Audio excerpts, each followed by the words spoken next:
Speed is of vital importance. And when one is in a hurry, it is sometimes necessary to take a shortcut, which was the case this particular evening.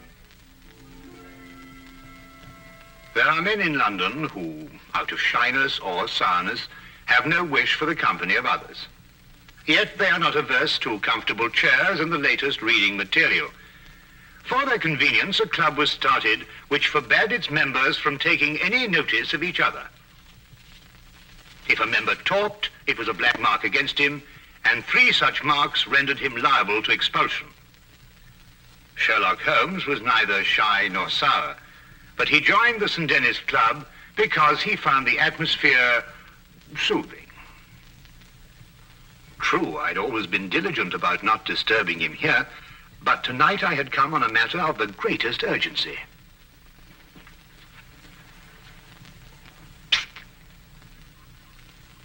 I beg your pardon? Oh, excuse me. I thought you were Sherlock Holmes. That's not the point. You talked. Well, I only went... You went psst, and that's the same thing. Mr. Grundy. Take this gentleman's name. Your name, sir? Watson. Dr. John Watson. But you made a mistake. I'm not a member of your club. Not a member? How did you get in? Well, Brandy? You'll accompany me out, sir. I'm here on very urgent business. Our constitution forbids talk of any kind. Follow me, sir. And I'd like you to understand I'm not the sort of man who enters a club like this uninvited, but the circumstances happen to be extraordinary. Holmes!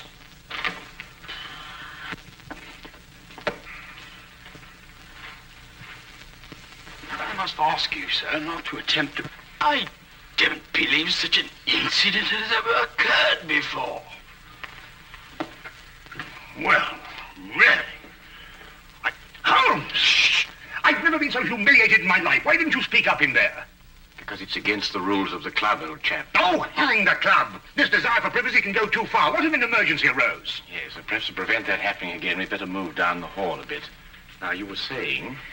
What if an emergency arose? You can speak up now, Watson. What I'm trying to say is, what if an emergency arose and your presence is urgently requested? Nobody can put a hand on you. And I'm here, my dear chap. You just disproved that. Oh, really? I'm only isolated here from triviality. Well, there's nothing trivial about this.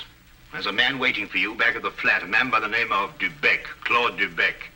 He's had an experience that'll make your blood run cold. What sort of an experience, Watson? He watched a man being tortured. Tortured? We'll find a cab outside. Yes. Come along, then.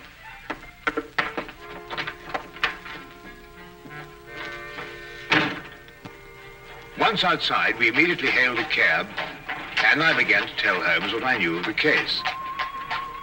Holmes sat in silence as we rode, and I knew that my explanations had done nothing more than rouse his interest in talking to Mr. Dubec. Perhaps it was a nightmare. I'm no longer sure. But I saw a man being tortured, starved to death. I was powerless to help. Here, drink this. It'll do you good. Thank you. Any true Frenchman will tell you that this brandy has to be sipped, savored, but if you'll excuse me once. Poor devil. Maybe he's still alive. Mr. Holmes, you must find him before it's too late. Monsieur Dubec will do our best to help you, but first of all, you must tell us who this man was and how you came to meet him. His name was Charon. Paul Charon. And how we came to meet him. What day is it today? Wednesday. Wednesday. Wednesday, then it was last Friday that it happened. You know, Mr. Holmes, I'm an interpreter. And I interpret nearly all languages. Now, since I'm French by birth, it is with this tongue that I'm principally associated. Now, I'm very well known in hotels, and it occurs frequently that I'm called for at the strangest hours by travelers who get into difficulties. Now, I was not surprised, therefore, when I heard shortly before 11 o'clock at night someone knock at my door.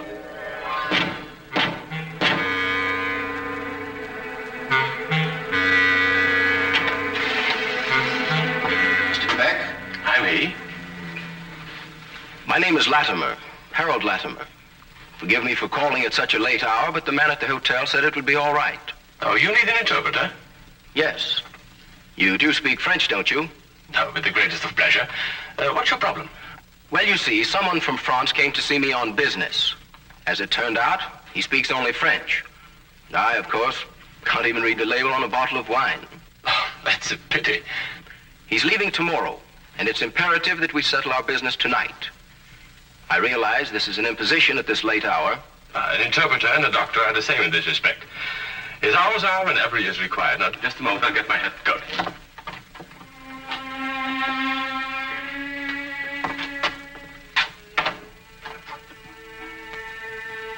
Mr. Latimer had a cab waiting outside. I didn't think to give it more than a passing glance. However, there was a strange atmosphere as I entered. One can sense such things.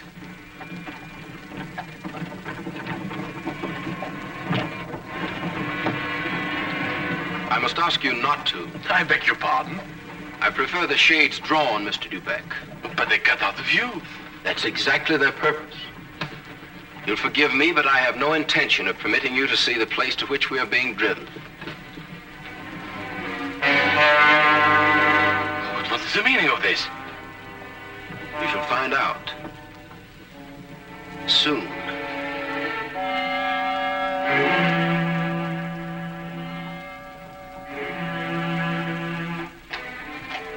For nearly 2 hours we drove without my having the least idea where we were going. All the time I sat in silence, wondering what on earth could be this man's reason for kidnapping me. Whatever it might be, there was no possible use in my resisting.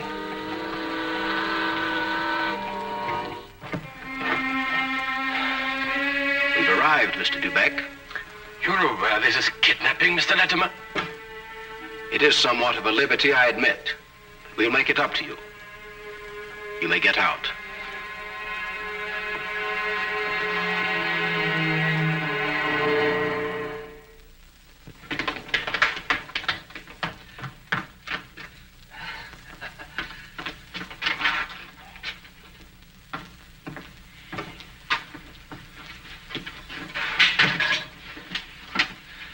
Is this Mr. Dubeck, Harold?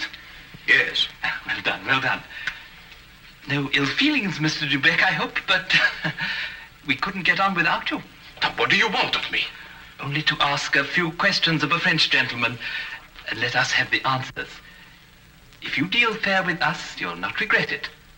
But if you try any tricks, you'll wish you hadn't been born. You follow me?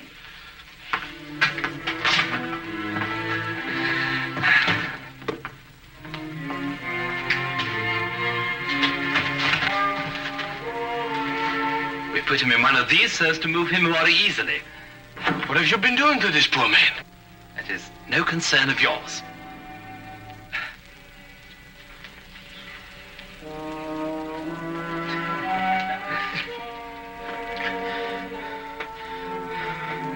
Feel better? Cochon. Salaud bandit. You don't have to understand French to know that is not a compliment. But no matter. Ask him if he's prepared to sign the papers. For your own good, be quick about it. Acceptez-vous de signer les papiers? Jamais. Never. Tell him he is doing her no service. Vous ne lui êtes d'aucune aide. Laissez-moi lui entendre dire.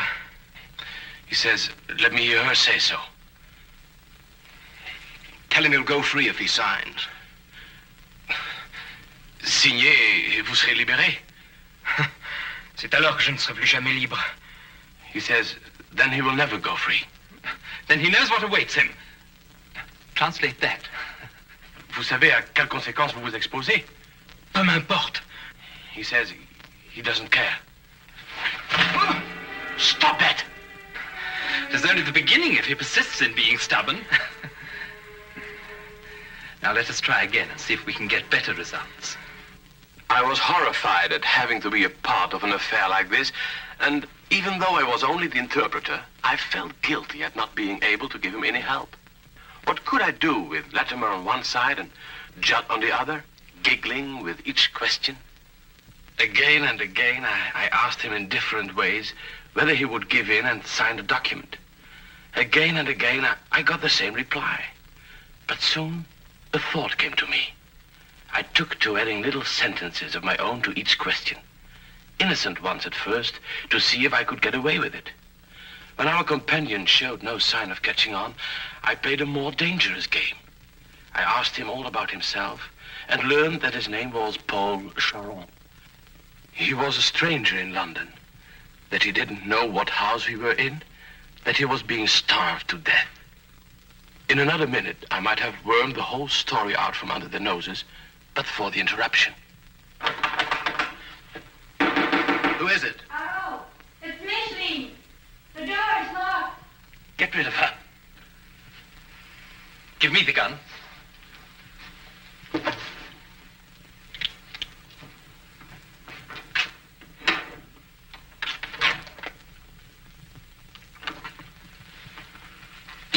Micheline, dear, I thought you went to bed hours ago. I couldn't sleep, Harold. I can't think of nothing but Paul.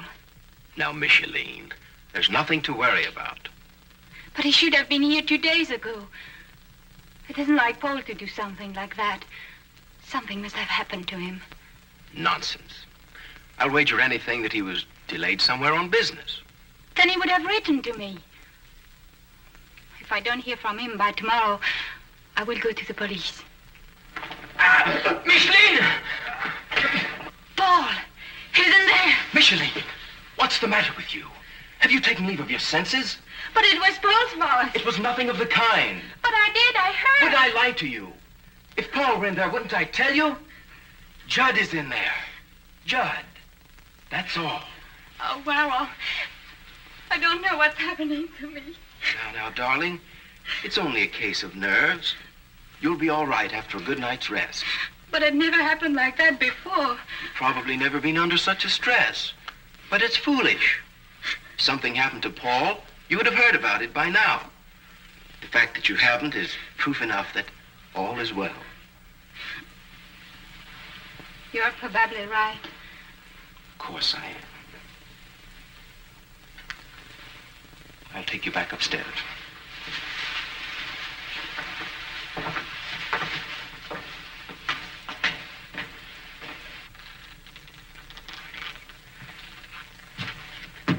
You perceive we have taken you into our confidence over some very private business. Shameful business.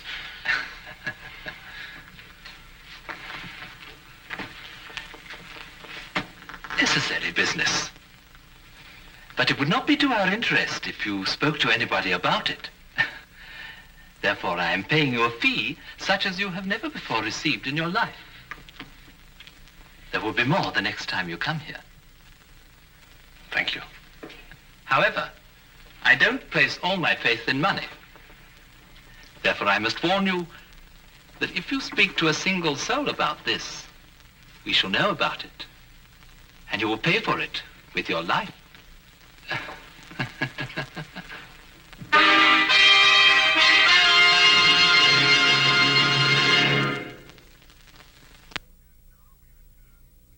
And now we return to the case of the French interpreter. This man, this evil man, escorted me back to the carriage and took his place opposite me. We drove for about half an hour, and the shades were drawn as before. Then we came to a stop, and he ordered me out. I walked for a mile or so, and then I found myself at Wadsworth Common, and there took a train to Victoria Station. I see. And there, I presume, your adventure ended. Yes. Now, I should have gone to the police right away, but I feared for the man's life. Now, Mr. Holmes, someone told me that you worked with a complete discretion. Oh, you can be assured of that. Mr. Holmes, would you please try to find him? I'll try, but you must realize that my success depends almost entirely on your memory. I've told you everything. Only everything you were able to see. I've told you everything. I repeat, Monsieur Dubec, only everything you were able to see. I don't understand. Well, on the way to the house, you saw nothing because the blinds were drawn in the carriage. Uh-huh. But you could still feel and hear, couldn't you? Now, as you were going along, could you tell whether it was a rough or smooth road? Oh, yes, now I know where you're getting at. Well, during the first part of the trip, the road was smooth. Mm-hmm. And then we seemed to turn off on a country road. A country road? Yes. Now, when you were going along that part of the road, did you hear anything like cattle or poultry or sheep? Sheep? Yes, that's what I heard. Now, think hard. Was there anything else? Oh, well, now I remember. I remember a horn. A foghorn. Something like a coal barge passing by. I see. Now, what part of the journey would that be exactly? Toward the end, I'm certain. Was there anything else that you can remember? No. Oh, yes, something about the house. Yes, we left the house and then we seemed to pass through a huge storage room. Yeah? And under the floor, I heard something like rushing water. Water? Yes, a stream. It couldn't be, but that's what it seemed like. Thank you, Monsieur Dubec. I think I have all the information I require for the present. Have you already found out where he is? No, but I have all the facts at my disposal. It's now only a question of time. Please, Mr. Holmes, you don't give my name, because if they ever found out that I've been here... You can depend upon my keeping your confidence, Monsieur Dubec. However, I would urge you still to be on guard. I'll be careful, Mr. Holmes. Good. Thank you. Good night, Mr. Watson. Good night.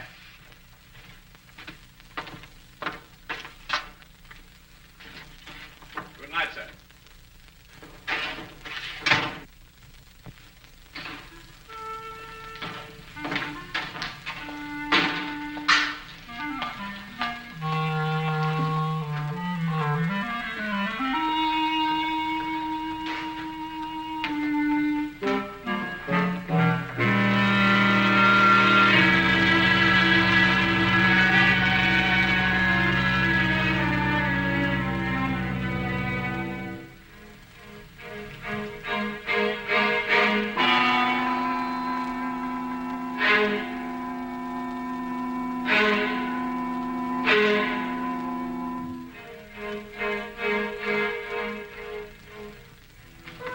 Well, now, Watson, you were listening to what Dubec had to say. Have you any theories? In a vague sort of way, yes. Well, let's hear it then. Well, now, it seemed to me that this young French girl had been carried off by this English chap, Latimer. Oh, but carried off from where? Well, from Paris, I suppose. Well, the young girl could speak English fairly well, but the young man couldn't speak a word of French. Inference, the young girl had been in England some time, but the young man hadn't been in France. Well, then we can presume she came over on a visit to England, and this man, Harold, persuaded her to run away with him. More than likely, Watson. Then this Charon, the prisoner, brother or guardian, decides to come over on a visit from France. He meets Latimer and his associate, and then for some reason decides against signing away the girl's fortune, of which he is presumably the guardian. The men then resort to force. Excellent, Watson. I'm quite certain that you're not far from the truth now. Well, it's only simple logic. Yes, and with simple logic, we'll find the house. It must be here somewhere. And when we finish translating the facts that Dubec has given us, an X will mark the spot. Now, let's see.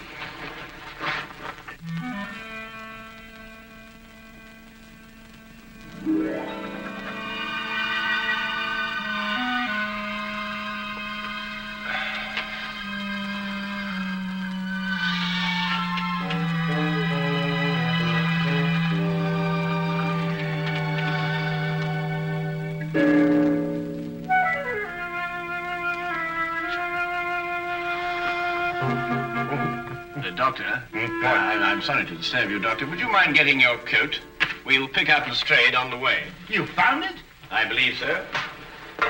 Holmes, do you think we should try and get back in case we need an interpreter? Now, that's an excellent idea.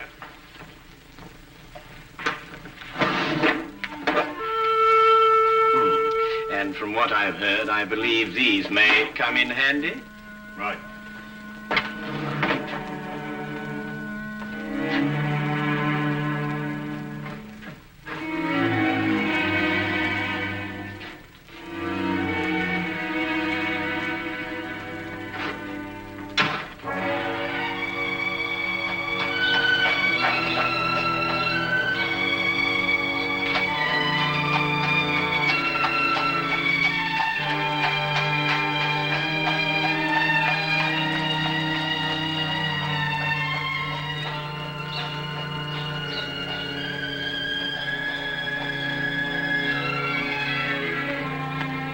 Beck had his lodgings just across the river, and we decided to walk there.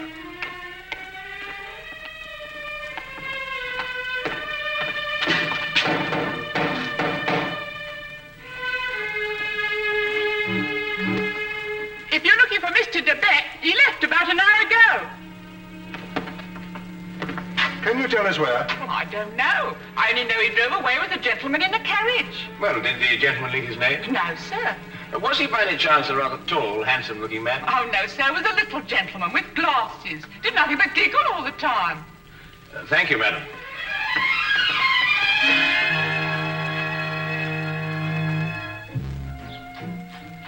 Even the weather seemed to be against us, and as we found our cab and started on our way, it began to rain. According to Holmes's calculations, we had a considerable way to go, and we had to go fast if we were to be in time. London streets in the rain are a handicap to any carriage, so there's nothing for us to do but hope and wait. À manger, comme de la manger. Does he still say no? He asked for food. Have mercy on that poor man. He will be fed the moment he's signed the papers. Tell him that. Signez, mon vieux, et un repas vous sera servi. Je n'en peux plus. Je signerai tout ce qu'on voudra. Qu'on me donne à manger. He'll sign. At last.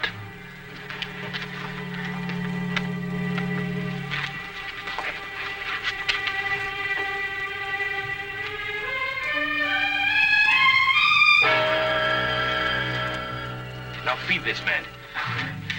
It would be foolish to spare him, only to have to kill him again.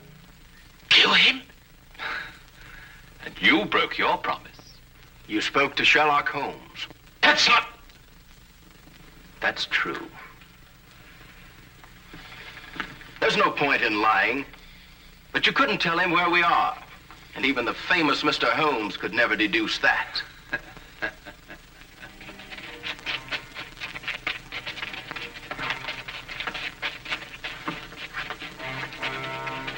There's the men coming.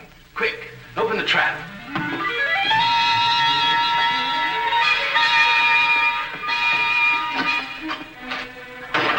All right, you two, down there.